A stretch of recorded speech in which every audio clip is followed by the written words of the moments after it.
vamos a procurar entender, digo procurar nosotros, porque quizás nuestras capacidades cognitivas no son las óptimas, pero sí sabemos que, no solo como docente, sino como economista y como experto en análisis económico, es el mejor. Y por eso hemos elegido que esté con nosotros Raúl Mercau. ¿Cómo le va, Raúl? Buen día.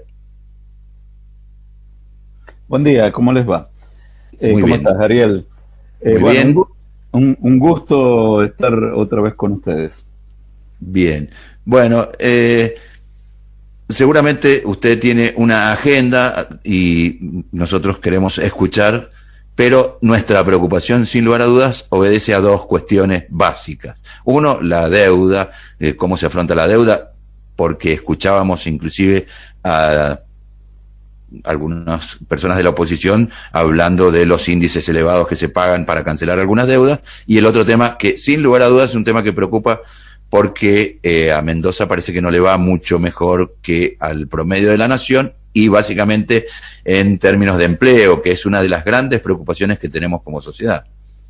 Sí, exactamente. Creo que esas han sido dos de las noticias importantes. Una buena, podríamos decir, y otra que es la preocupación quizás más importante que tenemos todas las personas, que es si podemos tener trabajo o no, si podemos afrontar eh, la situación de poder mantener a nuestra familia, de poder proveer adecuadamente. Comencemos con la buena noticia, entonces. Por favor. El, esta semana se logró un acuerdo con el Club de París. Aquellos que han seguido la columna recordarán que en algún momento hablamos de lo que es el Club de París. El Sí, Club de París es un organismo, podríamos decir, multilateral de negociación de la deuda. Esto fue un club que se armó aproximadamente en los años 50 del siglo pasado, que permitió juntar a un conjunto de países desarrollados, principalmente europeos, pero también participa Estados Unidos, Canadá, Australia, ¿cierto? Algunos otros países que están fuera de la esfera europea. Básicamente el Club de París, nosotros teníamos un vencimiento que ocurrió en mayo por 2.400 millones de dólares de deuda que tenía la Argentina, y hay siempre un plazo de 60 días para poder declarar o no a la Argentina en default. Por suerte, el ministro Guzmán, el gobierno de la Argentina, en realidad dirigido por su presidente Alberto Fernández, logró este acuerdo con unas características muy particulares. En primer lugar, hay un pago parcial, perdón, hay un pago parcial que se va a hacer en estos días de 430 millones de dólares. Obviamente, esto no tiene ningún impacto sobre las reservas. Es más, lo que se piensa es que no se tocarían las reservas porque el Ministerio de Hacienda ha estado acumulando dólares para poder hacer estos pagos sin tocar las reservas del Banco Central. Se pensaba que iba a haber un pago mucho más importante porque lo que ha ido acumulando Hacienda ha sido en mayor cantidad, pero esto permite tener un espacio más de tiempo. ¿En qué consiste el acuerdo? Bueno, se posterga hasta marzo del 2022, que con estos 60 días que existen también para no declarar el país en default, implicaría que prácticamente hasta mayo estaría el próximo pago, que son los 2.000 millones de dólares restantes, más los intereses que correspondan al plazo de esta extensión que se ha hecho con el Club de París. Un aspecto importante es que dentro de las cláusulas que se han establecido en este acuerdo, es que se firme o se llegue a un acuerdo con el Fondo Monetario.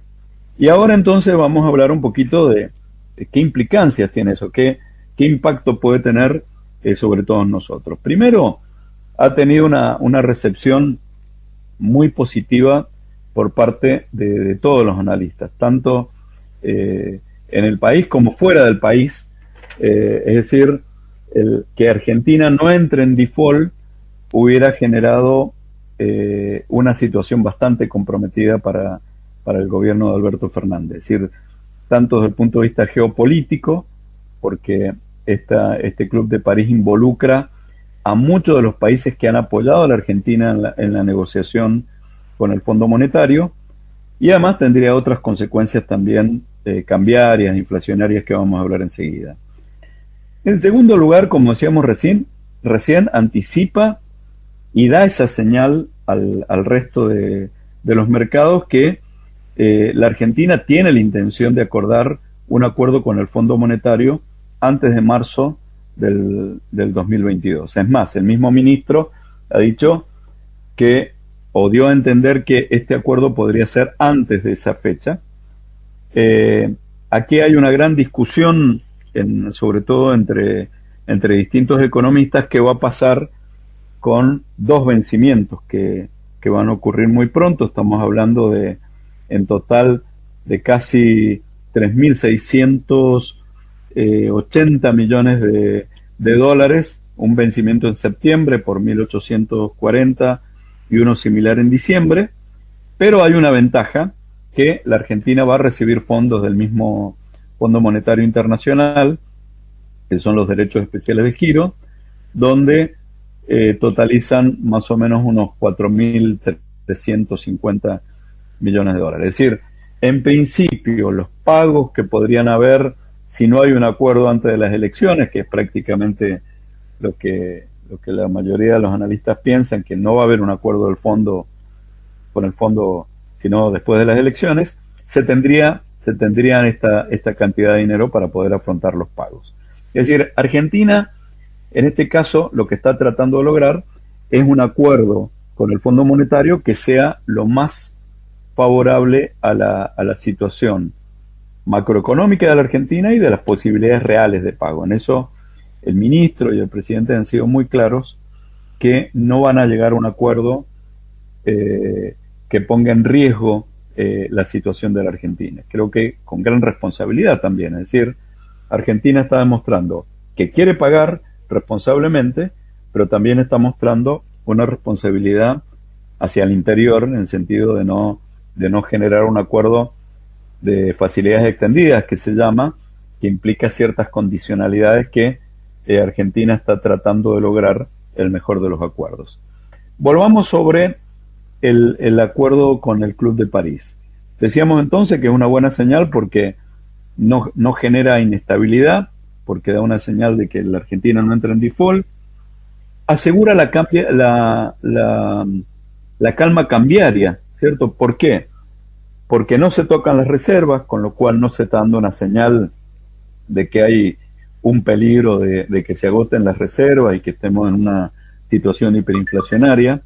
Esto a su vez ayuda a la política que está llevando el Banco Central de usar al tipo de cambio como un ancla nominal para contener el impacto inflacionario, es decir, ayuda a la política inflacionaria que está llevando el gobierno.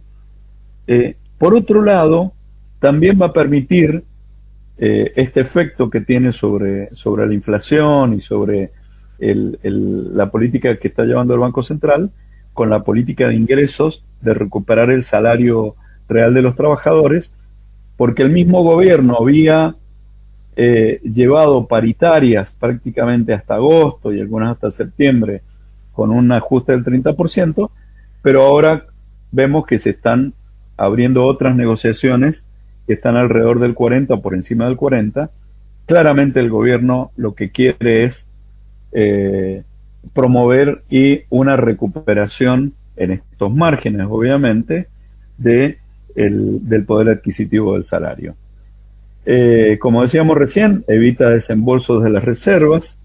Y aquí hay un aspecto importante que también se ha dado mucha tinta, podríamos decir, o muchos bytes, ¿cierto? Porque la mayoría se han hecho a través de diarios que no se imprimen, que es la calificación que ha hecho el MSI de la Argentina como país fronterizo. Prácticamente el acuerdo con el Club de París, y dado que esta calificación no tiene impacto prácticamente sobre la deuda de la Argentina, en el sentido de los operadores que están actuando,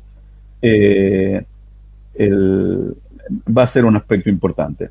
Respecto del costo que va a tener el acuerdo con el Fondo de París y con el Club de París, son prácticamente las mismas condiciones anteriores, son condiciones realmente favorables, y las tasas están, no tengo exactamente el valor, pero son valores que están dentro de un margen bastante razonable. Porque ¿sí? una de las críticas que recibió esto fue que la tasa que habían acordado era una tasa usuraria, decían, ese fue el término que utilizaron, y que decían, esto usted sabrá ilustrarnos y descartar o asentir, que esto nos pone en un lugar, digamos, riesgoso, justamente esa tasa, para cuando se cierre el acuerdo con el fondo. Creo que no, porque recordemos que el Fondo Monetario primero ha establecido una política en algunas cosas lideradas por la Argentina, de bajar los costos financieros, es decir, aquellos costos que están por detrás de las tasas de interés, que son algunas comisiones que cobraba el Fondo Monetario, sobre todo en un escenario de pandemia. Eso ha sido liderado y acompañado por otros países, por otros ministros de Hacienda, con lo cual, a mi entender, esto no afectaría el acuerdo con el fondo en términos de tasas de interés. La gran preocupación del acuerdo con el fondo es, primero, ¿en qué fecha se va a hacer? Con este acuerdo del Club de París se da una señal clara de que va a ser antes de marzo del año que viene, y en segundo lugar, cuáles van a ser las condicionalidades, es decir, cuáles son los tipos de cuestiones que están detrás. Ahí hay un mendocino que es Claudio Loser, que ha sido funcionario del Fondo Monetario, que está anunciando hace rato que el acuerdo con el fondo va a implicar una devaluación importante. Bueno, es una señal que por ahí es preocupante, y uno se pregunta si realmente es responsable comenzar a anunciar este tipo digamos, de consecuencias que puede tener el acuerdo con el fondo, cuando aún no se sabe, y que difícilmente el gobierno esté dispuesto a establecer condiciones que sean muy perjudiciales. Habrá que ver, ¿cierto? Pero creo que no es muy responsable hoy anunciar una fuerte alza del tipo de cambio, porque eso genera expectativas muy negativas, ¿sí? Recordemos que hay una situación bastante calma desde el punto de vista cambiario. Si bien el tipo de cambio en el mercado paralelo está subiendo, probablemente con algunas de estas señales que no son bienvenidas. Y sí, discúlpeme, Raúl, que lo interrumpa, pero a propósito de que un oyente, como siempre atento, nos advertía el tema de la tasa de interés del acuerdo con el Club de París, que se habló bastante de este tema de cuando fue Alberto Fernández a Europa, que está esta tasa de penalización por la postergación de los pagos, que salta el spread de 3,5 o 4% a un 9%, que obviamente 9% en dólares es una tasa altísima, ¿no? Sí, buenos días, Raúl, que recuerdo que fue el primer encuentro con el presidente, con el primer ministro de Portugal, que Portugal había sido, si se quiere, víctima de esa sobretasa, y que sostuvo que apoyaba la política de Argentina para que no se cobrara esa sobretasa. claro, exactamente, ¿sí? Recordemos que en este caso Argentina ha tratado de hacer un acuerdo lo más favorable posible en estos términos, ¿sí? Hay que tener en cuenta lo que decía también el oyente, de cuáles van a ser las condiciones de crédito, ¿cierto? De tasas de interés. En realidad se habla de una tasa que podría estar aproximadamente recordemos que se ofrece algunas condiciones que son diferentes, ¿sí? De todas maneras, bueno, podemos responder al oyente quizás con más detalle más adelante. No tengo la tasa que se está pagando con el Club de París, Sí, lo que pasa es que este pago parcial, Raúl, lo que pasa es que este pago parcial al respecto que podría ser, ¿cierto? Dice bueno, lo podemos desarrollar después, si querés, bueno, Ariel, sí, claro. Para tener más detalle. Lo importante es que Argentina logra un acuerdo bastante favorable y da señales que son positivas para el gobierno. Recordemos que hace un pago parcial, con lo cual también eso ayuda a dar una señal de menores penalidades, ¿cierto? Con respecto a esta situación, ¿sí? El anuncio es que será una tasa así, aproximadamente del 9%, según la información que podemos tener, pero que está dentro de las condiciones que ha tenido esta negociación, aún en la situación digamos, reciente. Es decir, en el gobierno han confirmado que la tasa que va a devengar y acumular la deuda con el Club de París va a ser del 9%, por encima del 3,5% de la deuda que tomó en el 2018, pero por debajo de lo que hoy debería pagar la Argentina en los mercados voluntarios. Es decir, no hay punitorios porque no hubo default, y además, como lo había señalado el gobierno, tenemos que señalar que las condiciones en las cuales, por la calificación de la deuda que tiene la Argentina, podría haber pagado una tasa mucho más alta.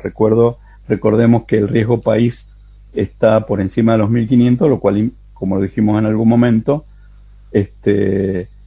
podría ser una tasa mucho más alta. Para que podamos comparar esta tasa que se ha negociado con el Club de París en estas condiciones hasta el pago de marzo del año que viene, una empresa energética local hoy está colocando por encima del 9%, de hecho al 9,125%, es decir, las condiciones en las cuales está haciendo el pago del Club de París son las condiciones en las cuales está el país en función de un proceso de negociación con el Fondo Monetario. ¿Sí? Sí. En síntesis, a pesar de este costo que podría tener desde el punto de vista de los pagos de intereses, hay que tener en cuenta que Argentina está haciendo los deberes para poder lograr, en definitiva, un acuerdo con el Fondo Monetario, que eso sí es una deuda que no es fácil de negociar. Recordemos que la actual gestión recibió una herencia de 44.000 millones de dólares, lo cual va a ser una negociación bastante compleja, y a mi entender creo que lo está llevando de una manera bastante profesional, ¿cierto?